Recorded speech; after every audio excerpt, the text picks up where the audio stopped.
오늘은 저희가 대림절 맞아서 이렇게 신방도 함께 하고 또 여러분들이 참 많은 분들이 사업장과 가정으로 신방을 초청해 주셔서 우리 교구에서 잘 진행하고 있습니다. 지금은 저희들이 이 대림절로 지키고 있습니다. 대림절 두 번째 주일입니다. 지난주가 첫 번째 주일이었고요. 대림절에 대해서도 다 잘들 아시겠지만은 신앙생활을 오래 하지 못하신 분들은 다시 한번 기억하면서 이 대림절은 예수 그리스도의 탄생일 전 4주 동안을 말합니다. 그러니까 12월 25일 그 전에 4주 동안을 교회는 지켜 나가게 됩니다. 이 4주 동안 교회는 예수 그리스도가 이 땅에 오셨던 그 성탄일, 하나님께서 구원의 약속을 주셨고요. 또 약속을 이루시기 위해서 예수 그리스도를 이 땅에 보내주셔서 그 약속을 참 성취해 주셨다. 이런 하나님의 놀라운 은혜와 인도하심을 우리가 마음속에 되새기는 그러한 4주간이 또 우리들에게 주어진 시간이고요. 뿐만 아니라 이제 다시 오실 그 예수 그리스도를 우리가 생각하고 그 기다리는 아주 소중한 기다림의 신앙이 뭔지를 뼛속까지 다시 한번 되새기는 아주 중요한 시간입니다. 그렇지 않겠습니까? 다시 올 그분이 우리들에게 분명하다. 이것을 우리가 확신하며 사는 삶과 다시 오시는 그런 일이 있겠어? 라고 생각하고 살아가는 삶은 혁격한 차이가 납니다. 그래서 오늘 교회들은 이렇게 대림절 이 4주 동안을 다시 오실 주님을 그리고 기다림의 신앙을 아주 견고히 하는 그러한 시간으로 삼고 있습니다. 특별히 이렇게 어려운 시간에 우리들에게는 더욱더 필요한 그러한 대림절이 아닌가, 생각해야 될 대림절이 아닌가 이렇게 생각을 합니다. 뿐만 아니라 이 대림절 기간 동안에는 참 하나님께서 또 주님께서 우리를 방문해 주셔서 우리의 텅 빈 인생 그리고 텅 빈 우리의 삶이 하나하나 이런저런 모양으로 채워지기를 간절히 소망하면서 기다리는 정말로 소중한 시간입니다. 그래서 오늘이 두 번째 주일이고요. 세 번째, 네 번째 주일이 남아있게 됩니다. 저는 이 대림절 기간에 이렇게 말씀을 준비하면서 기다림이라는 게 신앙에 얼마나 중요한 표현인가. 우리가 신앙이 있다라고 할 때 이 기다림이라는 것이 나에게 얼마나 있는가. 이것이 상당히 중요하구나라는 것을 다시 한번 좀 깨닫게 됐습니다. 저도 그렇고 여러분도 그렇고 참 우리가 어려운 때를 경험하고 그러고 있지 않습니까? 그리고 또 그 예전에도 그랬고 개인적으로도 어떻게 보면은 우리가 다니는 직장에서도 또 어떻게 보면은 가정에서도 우리가 정말 기가 막혀서 말이 안 나올 그런 웅덩이와 그리고는 수렁에 빠져서 허우적거리고 있을 때 내가 뭘 해볼까? 이거 해볼까? 저거 해볼까? 막 그러는 동안에 하나님이 나에게 정말로 손을 내미셔서 여기서 하나님이 역사하셔서 하나님이 일하실 거야 라는 거를 확신하며 이 하나님을 기다리는 거, 참 이게 말은 쉬운데 쉽지가 않을 때가 많아요. 나도 이렇게 말할 수 있고 나도 이렇게 행동할 수 있는데 그러지 않고 하나님을 바라보며 기다림의 시간을 가져야 되는 거 참 쉽지 않은 것 같아요. 저는 그럴 때마다 참 힘이 되었던 한 말씀을 여러분과 함께 나누고 오늘 본문을 생각해 보려고 합니다. 바로 그 본문은 성경은 시편 40편인데 다윗이 상당히 힘든 시간들 속에서 허우적거리고 있었을 때 오늘 자기에게 있어서 깨닫고 확신을 갖게 했던 말씀입니다. 그래서 어떤 찬양으로도 만들어져서 또 불려지게 되고요. 개인적으로도 여러분도 아마 잘 아시는 말씀일 것 같아요. 그래서 오늘 화면을 통해서 한번 보면서 참 힘이 되고 그래 바로 이게 신앙이지 라고 깨닫게 되는 그러한 소중한 말씀입니다. 시편 40편 1절 2절 혹시 여러분도 그런 상황에 접하게 됐을 때 여러분과 함께 이렇게 성경을 펴시고 그리고는 이 말씀을 묵상해 보시기 바랍니다. 내가 여호와를 기다리고 기다렸더니 귀를 기울이사 나의 부르짖음을 들으셨도다. 나를 기가 막힐 웅덩이와 수렁에서 끌어올리시고 내 발을 반석 위에 두사 내 걸음을 견고하게 하셨도다. 기다리고 기다렸더니 두 번을 반복하면서 이 기다림이라는 게 신앙에 있어서 얼마나 소중한 것인가라는 것을 오늘 다윗이 강조합니다. 오늘 저와 여러분이 읽은 이 성경 제가 좀 특별하게 읽었습니다. 사사기 끝 구절과 오늘 룻기 그 다음에 이어지는 성경 룻기 1장 1절을 읽었는데요. 이 둘에는 상당히 연관성을 갖게 됩니다. 사사기 끝에만 보게 되면은 뭐뭐하였더라 어둡게 끝나는 느낌입니다. 그런데 이어서 이 룻기가 이어지면서 룻기를 통해서는 어떻게 보면 진흙탕 속에서 이렇게 갑자기 꽃이 장미꽃이 한 송이 보인다고 그럴까요? 그것처럼 갑자기 소망이 생기고 희망이 생기고 우리가 앞으로 어떻게 되겠구나, 어떻게 하나님이 열어가시겠구나, 이러한 기대와 기다림을 갖게 하는 성경, 이게 바로 룻기입니다. 그래서 룻기의 시작은 이렇게 시작됩니다. 룻기는 1장 1절에 보니까 사사들이 치리하던 때에 라고 이렇게 그 당시에 룻기의 배경이 어떤 때인가? 사사들이 치리하던 사사시대라는 거예요. 그러면 우리는 성경을 조금 묵상하거나 조금 아시는 분은 당장 앞에를 넘기는 거죠. 그러면은 이 사사기가 어떻게 끝나느냐 하면은 사사기 21장 25절에 이렇게 끝납니다. 화면을 보시면 그때에 이스라엘에 왕이 없으므로 사람이 각기 자기의 소견에 오른 대로 행하였더라. 여기 소견에 오른 대로 행하였다는 말은요. 이게 원문을 조금 더 우리가 이해하기 좋게 바꿔서 번역하면 이런 것입니다. 사람이 각기 자기의 눈에 옳게 보이는 대로 행하는 것입니다. 자기 눈에 보일 때 그게 오르면은 그렇게 보이면은 그대로 행동을 하는 겁니다. 여러분 이러다 보니까 사사기는 참으로 어둡고 컴컴하고 그리고는 소망이 없어 보이고 그리고 맨 악만 행하였다, 악한 것만 행하였다 이렇게만 봅니다. 그러다 보니까 사사 시대는 어둡고 컴컴하고 이런 것으로만 말하는데 오늘 그렇게 할까봐 룻기를 같이 붙여놓은 것 같아요. 아마도. 그런데 사사기에 보면은 사사기의 진짜 핵심은 그런 것이 아니고요. 하나님의 마음은 따로 있는 겁니다. 오늘 하나님의 마음은 그 속에 따로 있기 때문에 그것을 잘 분별하라는 거예요. 하나님의 마음은 바로 이런 것입니다. 니네가 눈에 보이는 대로 그렇게 판단하고 눈에 보이는 대로 그렇게 행동하느냐? 그럼 한번 해봐라. 니네가 그냥 원하는 대로 한번 해봐. 근데 눈에 보이는 대로 해보니까 그 결과는 행복이 아니고 점점 고통과 그리고 점점 내 힘이 빠지고 괴로워지고 이러는 것들을 맞닥뜨리게 되는 거예요. 그래서 그 상황이 됐을 때 하나님은 구원의 손길을 펼치면서 니네가 해보니까 어떠냐? 네 소견에 오른 대로 해보니까 행복하디? 행복은 아니지 않냐?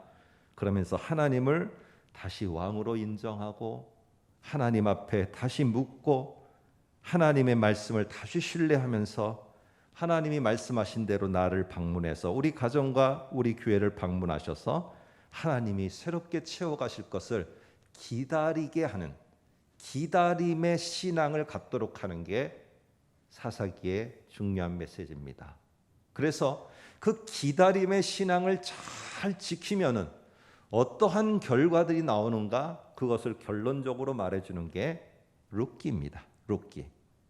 그래서 우리는 룻기를 빠뜨린 사사기는 완전하지 않고 룻기와 함께 할 때만이 사사기의 메시지가 거기에 더욱더 빛나게 되고 의미가 부각됩니다. 여러분 뒤에서도 보겠지만은 우리는 각자의 소견에 옳은 대로 행하는 게 뭘까요? 내가 하고 싶은 대로 행하는 거예요. 맞습니다. 그런데 거기에는 두 가지 요인이 있게 돼요. 하나는 내 눈에 내 모습이 초라하고 없는 것만 보이는 거예요. 나는 능력도 없고 집안도 없고 조금 있다가 뒤에 보면 그런 사사가 있거든요. 나는 별 볼 일 없으니까 하나님이 나를 통해서 뭘 하신다? 난 이걸 받아들일 수가 없다는 겁니다. 내가 그 일을 어떻게 하느냐는 거예요. 여러분 이것도 내가 그 일을 못한다고 결론 내고 포기하는 것도 소견대로 하는 거예요. 하나님이 나를 포기하지 않았는데 왜 내가 나를 보면서 포기하느냐는 거예요. 내 친구들은 다 이렇게 가고 내 누구누구는 이렇게 되고 내 누구누구의 자녀들은 이렇게 되는데 왜 나는 안 되는가? 포기하지 마세요. 하나님이 나를 포기하지 않았는데 왜 내가 나를 보면서 나를 포기하느냐는 겁니다. 이것도 내 소견에, 내 눈에 보이는 대로 행하는 모습이에요. 오늘 이럴 때 우리는 다시 보아야 돼요. 내가 포기하고 싶을 때, 하나님이 나의 왕이시지. 하나님, 내 집안이 이거밖에 안 되는데요. 내 가문이 이거밖에 안 되는데요. 내 능력이 이거밖에 안 되는데요. 하나님, 어떻게 하면 좋아요? 하나님께 묻고 하나님의 말씀이 내게 왔을 때 하나님 그게 되겠어요? 하나님 도대체 내가 칼도 아니고 나팔하고 항아리 들고 가갖고 되겠어요? 이러는 게 아니고요. 그 말씀을 듣고 하나님이 내 손에 들려진 거는 나팔, 무기도 아니고 나팔과 항아리밖에 없지만은 기도원처럼 가지고 갑니다. 이렇게 가지고 가며 하나님이 역사하실 것을 기다리는 것, 나의 초라한 모습 가운데도 역사하실 것을 기다리는 것, 이게 신앙이에요. 이런 자에게 하나님이 역사하시고요, 이런 자에게 하나님이 함께 하시는 거예요. 이게 바로 기다림이라는 게 하나님의 놀라운 그분을 향한 우리의 신앙의 표현이라는 겁니다. 그래서 오늘 사사기 속에서는 니네가 보는 대로 보이는 대로 나는 이게 없고 저게 없어서 포기하지 말고 왕이신 하나님이 있으니까 왕이신 하나님이 역사하셔서 저들을 어떻게 무찌르는지 네가 기다림의 신앙으로 네가 바라보라는 거예요. 다른 하나가 있습니다. 말재주가 좋은 사사가 있어요. 힘이 센 사사가 있어요. 여러분, 이런 사람들은 자기들의 힘만 의지하면서 하는 겁니다. 그런데 그것도 자기 소견대로 하는 거예요. 내가 이렇게 하면 저 사람들은 다 내가 원하는 대로 다 될 거야. 이렇게 내가 힘을 발휘하면 이런 일들이 다 될 거야. 그렇게 해봐야 결론은 너 참 힘든 꼬이는 일, 더 문제거리가 되는 일만 만나지 않았느냐. 결국 뭐예요? 하나님을 인정하고, 네가 하나님을 인정하면 말 잘하는 재능이 있는 거, 힘 있는 재능이 있는 거, 학식이 있고 똑똑한 거 다 알아요. 그러나 하나님보다 앞서지 마. 하나님이 일하실 때까지 기다림이 필요한 거예요. 기다림의 시간이. 이게 신앙이에요. 이게 쉬울 것 같지만은 그렇지 않다는 겁니다. 그러나 사사기는, 룻기는 계속 그 얘기를 하고 있어요. 오늘 그러므로 말미암아 너희가 소견대로 니네가 판단해서 포기하지 말고, 소견대로 행해서 니네가 하나님보다 앞서지 말고, 하나님의 역사하심, 하나님의 방문인, 그리고 그분이 분명히 일하실 것을 기다리는 거, 이거 꼭 필요한 거다. 여러분, 사사들은요, 이렇게 해서 자신의 능력을 과시하여 영웅이 되는 게 아니에요. 하나님이 사사들을 통해서 하나님이 원하셨던 것은 무엇이냐면은, 나는 이렇게 별 볼 일 없고 나는 우둔한 자고, 그런데 가봐라, 하나님이 역사하시니까 자기들끼리 칼날로 싸우다가 저렇게 멸망하지 않냐. 우리의 왕이신 분은 하나님밖에 없어. 똑같은 일이 일어나게 될 때 이스라엘 백성들이요, 우리는 모두가 무릎을 꿇고 하나님께 묻고 그분의 말씀을 들으며 그 말씀을 듣고 이게 되겠어 저게 되겠어 그러지 말고 하나님이 역사하심을 기다릴 줄 아는 백성이 되어야 된다. 이거를 보여줘야 되는 게 사사예요. 언제 자기 보러 영웅놀이 하라고 그랬어요?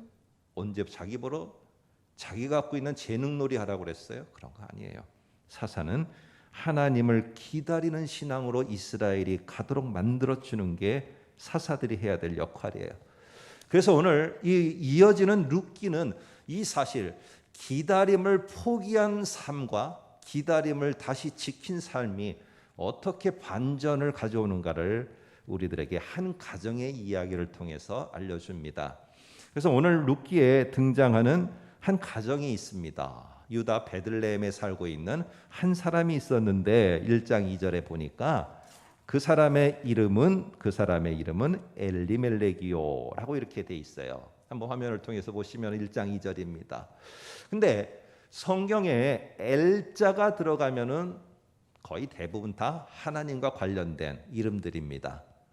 여기서 엘리멜렉이라고 하니까 바로 뭐냐면은 이 뜻은 나의 하나님은 왕이다라는 뜻이에요. 그런데 이 엘레멜렉이 있었던 베들레헴에 당시의 상황이 어떤 상황이 벌어졌느냐? 기근이 벌어졌어요.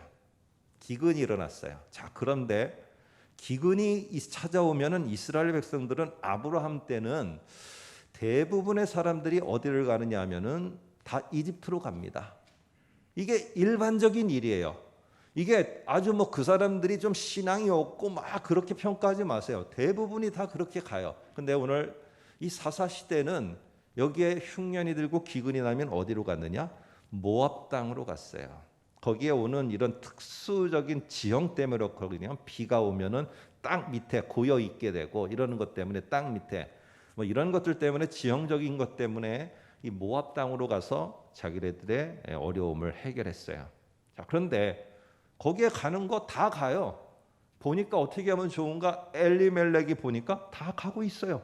나도 거기에 줄 따라서 가는 거예요. 뭐가 잘못된 거예요?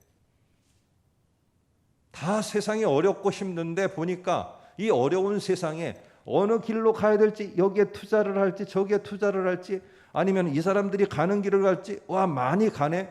그 길을 따라서 가는데, 내가 똑같이 가는데 내가 뭐가 잘못이에요? 다 가는 길이에요. 다 가요. 오늘 여기에 기근을 만났을 때 모압 땅으로 가는 것에 대해서 어느 누가 손가락질하는 사람은 아무도 없어요. 다 그렇게 하니까. 그런데 오늘 여기에서 엘리멜렉, 이런 상황 저런 상황이 벌어졌을 때 나의 하나님은 왕이다라고 고백하는 이스라엘 백성이라면은 그럴 때 소견에 오른 대로 판단하고 결정하고 모압 땅으로 모두가 가니까 나도 그렇게 따라간다. 그 결정에 이르기 전에 뭘 해야 되느냐? 하나님께 물어야 돼요. 하나님께 묻고 하나님께 물으면서 하나님께서 주시는 말씀을 따라서, 오늘 신앙의 가장 소중한 표현 가운데 하나가 뭐예요? 기다림이에요. 기다림이 있어야 돼.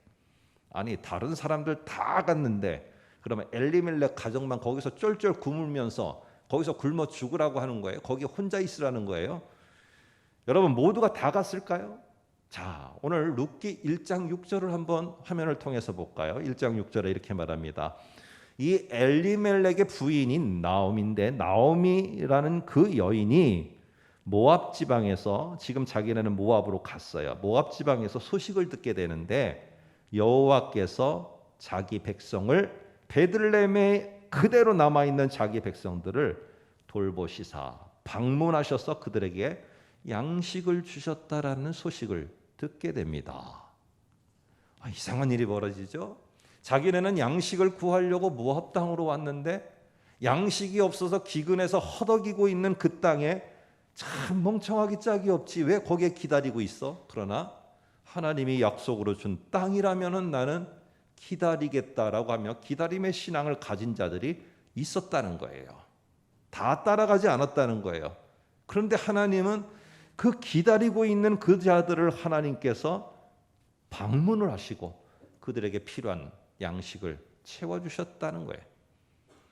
여러분, 이게 우리는 아멘이 된지만은 실제로 내가 그 상황에 가면은 여러분과 저는 모압 땅으로 가는 그 행렬에 가겠습니까? 아니면 그 기근의 땅에 남아갖고 내가 끝까지 거기서 기다림의 신앙을 지키겠다고 하겠습니까? 한번 여러분이 지금 몇천 년 전으로 돌아가서 생각을 해보시라는 거예요. 쉽지 않아요. 그래서 기다림이라는 게 얼마나 신앙에 소중한 것인가. 너무 가슴이 답답하고 너무너무 내 소견에 오른대고 하고 싶지만은 그래도 기다려야 되는 것, 이게 신앙에 참 우리들이 보여야 될 모습인 겁니다. 결국에 소견에 오른 대로 행해서 나는 행복하기 위해서 엘리멜렉은 가족들을 데리고 모압으로 갔어요. 그런데 정말 행복했을까요? 이 사람들이 따라가는 대로 여러분들 따라가 보니까 다 행복하던가요? 오늘 다 행복하고 다 풍요로워야 되잖아요. 근데 결국엔 어떻게 됐느냐? 비극을 연달아 만나게 되고 가장인 엘리멜렉이 죽고, 그리고는 그의 아내 나오미와 두 아들만 남았는데 나중에는 두 아들마저 죽고 맙니다. 여러분, 내가 보이는 대로 행한 결과 나는 행복할 것 같아서 했는데 진짜 행복하냐는 거예요. 모든 것이 다 잘 풀리고 되더라느냐 하는 것입니다. 아니라는 거예요. 결국에 오늘 그러므로 말미암아 나의 하나님은 왕이다라고 고백하는 자들이라면은 제발 좀 물어라 하나님께. 그리고 듣고 기다릴 줄 아는 그 신앙을 가져라고 오늘 말하는 겁니다. 하나님이 원하는 게 기다림의 신앙. 사사기와 룻기의 공통적인 메시지가 있습니다. 소견에 오른 대로 행한 이스라엘이 나의 하나님이 왕이십니다 라는 고백과 함께 좀 약속의 말씀을 들었으면 그 약속의 말씀을 기다리는 신앙, 이것을 좀 회복하면 좋겠다. 여러분, 결국에 오늘 이 기다림 속에서 하나님이 이 텅 빈 내 인생을 다시 회복할 거야 라고 이 엘리멜렉의 나오미는 다시 돌아가는 일을 하게 됩니다. 그리고 거기 따라가는 여인 룻이 있습니다. 여러분과 제가 여러 번 거쳐서 살펴본 것처럼 결국 그들은요, 하나님이 이 불쌍한 이 가정을 갖다가 채워가실 것, 그것을 보고 그리고 그것을 믿고 기다리는. 그러다 나중에는 결국 어떻게 됩니까? 사람을 잘 만나게 되고요, 그 가정이 회복돼서 그들에게 먹을 것만 다시 회복되는 것이 아니고요, 자손에까지 자손이 생기는 일까지 회복되고 그 자손에는 이스라엘의 계속적으로 기억되는 다윗이 그곳에서 나오게 되어집니다. 여러분, 이게 기다리는 신앙이고 기다리는 자에게 하나님이 방문하시는 역사입니다. 사사기는 그래서요, 하나님께서 악을 행하니까 어떤 사람을 통해서 하나님이 구원했다, 이 메시지만 있는 것이 아니라 사사기 속에서는요, 소견에 오른 대로 행한다. 그 말은 기다릴 줄 모른다라는 말이에요. 기드온이라는 사람이 있습니다. 사사지만은요, 그는요, 자기가 가진 거, 자기가 뭐 어떤 배경 이런 게 없다라고 말해요. 참 겁도 많았던 사람이고, 그래서 포도주 틀에 숨어서 있던 자이고, 가문도 별 볼 일 없다고 말하고, 자기가 어떻게 이스라엘을 구원하는 구원자가 되겠냐고 합니다. 자기의 소견대로 자기를 보는 겁니다. 자기의 소견대로 자기의 무능함밖에는 보지 못하는 거예요. 그러니까 어떻게 해요? 말이 포기할 수밖에 없다는 말만 나오는 거죠. 그런데 하나님은 뭐예요? 네가 포기하는 그런 인생이냐? 그래, 너가 포기하는 그런 인생인데 네가 만일에 어떤 일을 했다, 그거는 네가 한 거 하나도 없는 거다. 알겠습니다. 결국에 이 기드온이 큰 승리를 이끌어오게 됩니다. 기드온이 한 겁니까? 아니에요. 하나님이 하신 거예요. 그러면 기드온은 어떻게 됩니까? 내 인생은 포기한 인생이었다. 그런데 나를 통해서 역사하셨던 그것은 하나님이다. 하나님이 우리의 왕이야. 이스라엘 백성들아, 우리 귀한 성도 여러분, 하나님께로 오세요. 하나님께 물으세요. 그리고 하나님이 말씀하신 약속을 내가 듣고선 아멘만 하고 끝나지 마시고 기다림의 신앙을 가지세요. 기다림의 신앙. 이 기다림의 신앙을 통해서 얼마나 하나님이 큰 역사를 이루는가를 보세요. 기드온은 이렇게 하는 게 사사의 모습입니다. 그런데 또한 부류가 있습니다. 그 사람은 말을 잘해요. 말을 잘해갖고 어떻게 하든지 설득을 해서 큰 성과를 얻으려고 그래요. 입다와 같은 사사입니다. 자기가 가지고 있는 힘이 있어요. 삼손과 같은 사람은 육체적인 힘이 있습니다. 그런데 그들은요, 자기의 힘으로다가 문제를 해결하려고 했어요. 하나님이 임하셔서 하나님이 역사하시기를 기다리지 못했어요. 하나님이 언제 입다에게 서원하라고 했습니까? 언제 사사 삼손에게 이렇게 힘을 발휘하라고 했습니까? 다 자기가 원하는 소견에 오른 대로 행한 거예요. 결과는 어떻게 됐어요? 입다는 결국에는 자기 딸을 제물로 드려야 되는 일이 벌어졌고요, 삼손은 기둥에 꼭꼭 묶이게 되는 그런 일이 벌어졌어요. 여러분, 오늘 이런 모습 속에서 결국 하나님보다 앞서서 뭘 하려다 보니까 결과는 그렇게 행복하고 그렇게 만족스럽고 모든 것이 잘 되는 것이 아니더라는 거예요. 그러면서 모든 시선을 어디로 다시 오게 하느냐? 하나님이 우리의 왕이시다. 그래서 하나님이 우리의 왕이기에 그분에게 묻고 그분의 말씀을 듣고, 말씀을 들었으면은 그분이 역사하심을 좀 기다릴 줄 아는, 포기하지 말고 앞서지 말고 기다릴 줄 아는 신앙을 갖자. 이게 오늘 여기 룻기와 사사기의 말입니다. 저는 오늘 한 예를 들면서 이제 말씀을 정리할까 합니다. 누가복음에 보게 되면은 예수께서 태어나셔서 이제 할례를 받으러 올라가게 될 때 누가복음에 한 사람을 소개하고 있습니다. 한 사람을 소개하고 있는데 오늘 그 사람을 이렇게 정의할 때 어떻게 정의하고 있는가 한번 보겠습니다. 누가복음 2장 25절 화면 통해서 그냥 보시죠. 이렇게 말합니다. 예루살렘에 시므온이라는 사람이 있으니 이 사람은 의롭고 경건하여. 자, 의롭고 경건하여. 그 다음에 뭐라고 하느냐? 이스라엘의 위로. 이스라엘의 위로라는 것은 이스라엘 사회 속에서 관용적인 표현입니다. 하나님이 이스라엘을 회복시키고 이스라엘을 일으키기 위해서 보내는 자, 그리스도 메시아를 지칭하는. 그래서 제가 그 옆에다가 자자를 하나 더 붙였어요. 그리스도 메시아, 이스라엘을 위로하는 자, 위로하는 자를 기다리는 자래요. 오늘 성경을 보시면은 이 시므온이 의롭고 경건한 게 뭘 했기 때문에 의롭고 경건합니까? 여러분, 이 사람은 의롭고 경건하여 그가 한 행동이 뭐야? 기다리는 자였다는 거예요. 기다리는 자. 기다릴 줄 아는 자였어요. 그런데 당시의 유대인들은 다 뭐만 기다렸느냐? 로마로부터의 해방이라는 상황 해결만 기다렸어요. 상황 해결, 상황 종료, 상황 모든 문제 해결, 모든 것들로부터의 해방, 온통 여기에 관심이 있었어요. 이게 그들이 기다리고 있는 거예요. 그들은 뭘 기다렸느냐? 상황의 변화를 기다렸어요. 그런데 시므온이라는 이 사람이 오늘 이러한 배경 속에서 소개되고 있는데 그 사람은 아기 예수를 탁 안고 뭐라고 하느냐? 누가복음 2장 30절에서 32절까지 하나님께 찬송을 합니다. 우리를 이 로마에서 해방시켜줘서 이 어려운 터널에서 해방시켜줘서 이 깊은 웅덩이에서 해방시켜줘서 감사합니다라는 찬양하는 게 아니라 아기 예수를 안고 뭐라고 하느냐? 내 눈이 주의 구원을 보았사오니. 예수를 그냥 기다리는 그 예수를 본 것만으로도 감사한 거예요. 그리고 뭐라고 말하느냐? 만민 앞에 예비하신 것이요 이방을 비추는 빛이요 주의 백성 이스라엘의 영광이니이다. 어떤 상황이 아니라 안고 있는 그 예수 아기 예수 자체, 거기에 찬송이 나온 거예요. 오늘 이 시므온은 어떤 위대한 상황의 변화, 상황이 크게 어떻게 되는가가 아니라 하나님이 보낸 위로자 예수 그리스도, 그분이면 됩니다. 그럼 그분이면 되는 거예요. 어떤 한 형제가 퇴근 시간을 기다리고 있습니다. 근데 왜 기다리느냐? 퇴근 후에 자기가 좋아하는 자매를 만나려고. 근데 그 형제가 기다리는 그 시간은 여러분 공허한 시간입니까? 저는 그 기다림 자체가 참 행복한 시간일 것 같아요. 그리고 만나는데 뭘 기대하느냐? 그 만날 자매, 그 자매 자체를 생각하고 떠올리고 기쁘고 소망이 되고 막 거기 가슴이 설렘이 있지.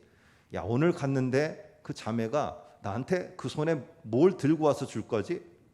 오늘 이렇게 생각하지 않는다는 거예요. 그저 보는 것 자체만으로도, 만나는 것 자체만으로도 아마 우리 젊은 때 시절로 되돌아가신다면은 여러분들도 마찬가지. 그냥 그 기다림의 시간 자체가 행복인 거예요. 그 기다림 자체가 내게 축복인 것입니다.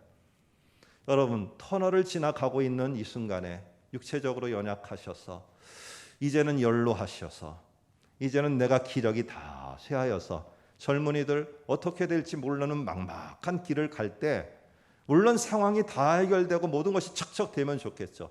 그러나 그 상황이 다 된다고 또 다른 건 없을까요? 다 행복할까요? 아닌 거예요. 여러분, 우리 신앙인에게는 그런 게 있어요. 모든 사람이 그렇게 되면 다 행복할 것 같이 다른 사람들도 그래요. 근데 우리에게는 특별함이 있어요. 그게 바로 뭔지 아세요? 어두운 터널길에도 하나님, 당신이 내 옆에 있다면은 저는 그거는 너무 좋고 행복해요. 내가 당신이 내 옆에 있다는 거, 저는 그게 너무 기다려져요. 저를 이끌고 계신다는 게 너무 기다림에 설레요.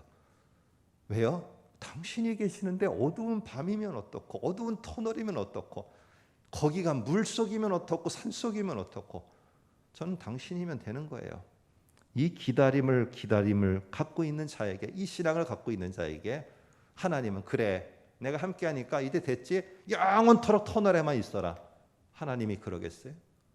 나오미와 룻에게 당신의 백성이 나의 백성이고 당신의 하나님이 나의 하나님입니다 라고 하는 이 룻이 함께한 나오미 가정에, 그래 너희들 둘은 그렇게 그냥 평생 어렵게 이삭 죽기만 하며 살아.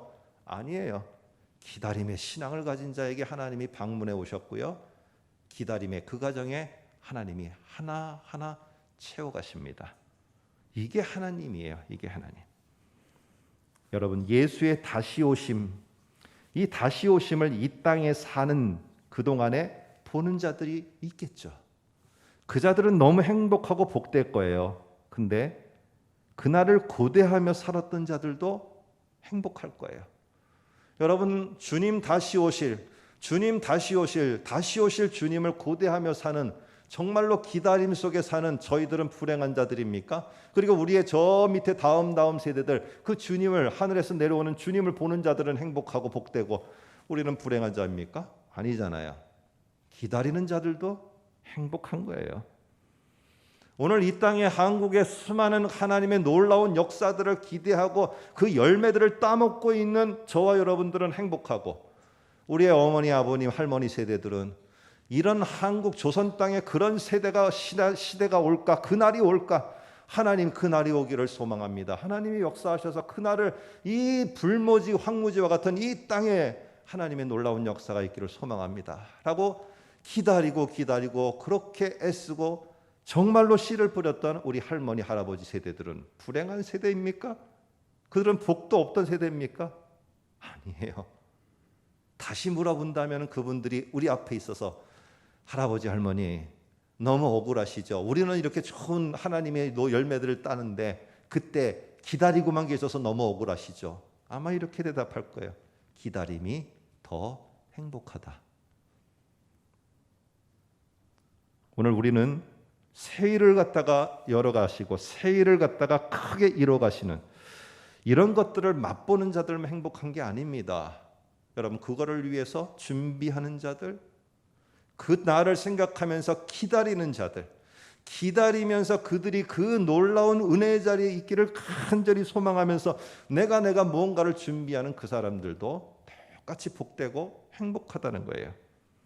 오늘 이 대림절 기간이 정말로 이러한 주님의 방문을 소망하고 주님의 방문을 기다리는 그 자체가 내게 복이다, 참 축복이다 라고 여겼으면 좋겠고요. 정말로 그렇게 기다리는 여러분에게 이 대림절을 통해서, 특별히 예수 그리스도의 방문을 통해서 텅 빈 여러분의 삶이 채워질 수 있기를 주님의 이름으로 소망합니다. 기도하겠습니다.